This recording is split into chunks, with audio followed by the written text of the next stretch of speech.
good day to the honorable judges, beloved teachers, and my fellow friends. I am Anis Farhana Shamina Binti Abdullah. I'm 16 years old this year and I'm representing Smk Taman Klang Utama.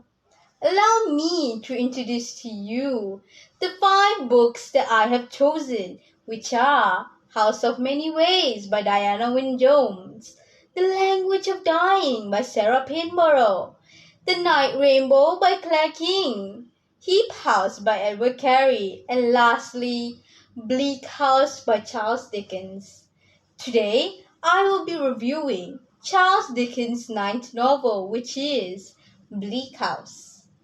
The copy of the book that I have on hand is published by Peter Harrell Publishing and contains 240 pages. The British author Charles Dickens was not only an English writer, but also a social critic who created some of the world's best-known fictional characters and is regarded by many as the greatest Victorian-era novelist. As the name suggests, the novel was rather bleak. According to the Oxford Learner's Dictionary, bleak means not giving any reason to have hope or expect anything good.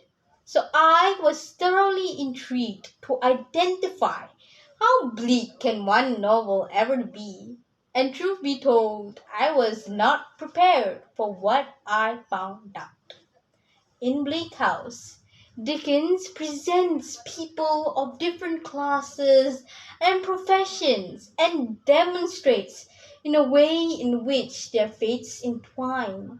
By including characters from all walks of life, Dickens suggests that social mobility leads to a fairer and more just society, one in which not only the needs of the rich are met, and opportunities for prosperity exist for people from different classes.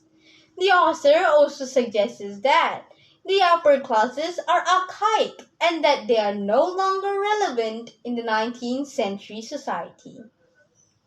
In Bleak House, the prestigious and ancient Dedlock family represent the upper crust of society. Sir Leicester Dedlock is the current representative of the Dedlock fortune.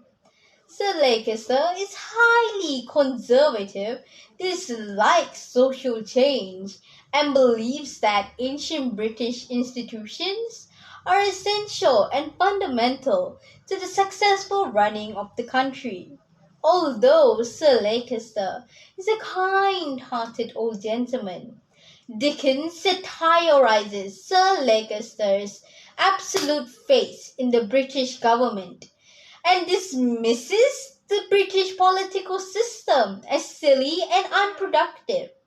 By satirizing the British establishment in this way, Dickens indicated that the politicians did nothing other than protect those who are already wealthy and prosperous, and that it doesn't matter which government is in power, because ultimately they all have the same end in mind. Through this novel, Dickens portrays to his readers that the 19th century chancery system is not an effective mode of achieving justice.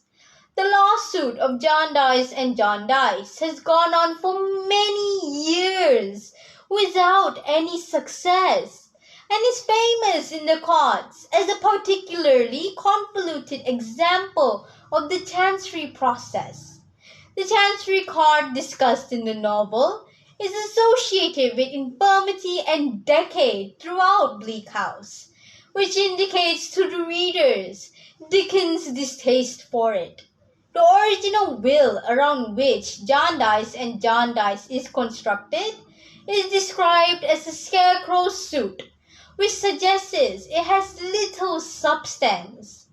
Mr. John Jarndyce, one of the descendants of the Jarndyce family, and the guardian of Esther, Richard, and Ada, who were wards of the case, states that Even if the will at one time made sense, the lawyers have, and I quote, twisted it into such a state of bedevilment that the original merits of the case have long disappeared. This suggests that the chancery process does not help to clarify legal disputes, but only confuses them further. At the end of the novel, it was clear that Dickens found it important to reform the corrupted courts and the criminal justice system.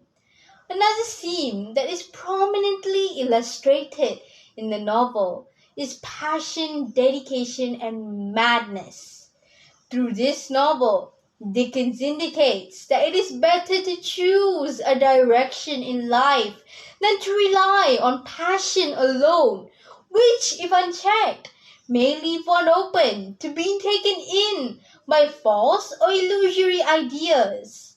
This was portrayed by Richard Carstone, who at first had been passionate about winning the Jarndyce and Jarndyce lawsuit, but was soon driven into madness as he overworked himself.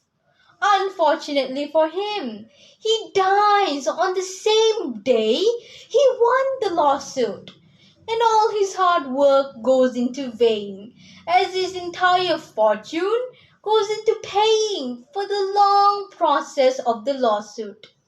Through this novel, I've learned about how detrimental social problems are around us, which is why I recommend to everyone to read this book at least once so that we can solve these social issues for a better future to be achieved. Thank you.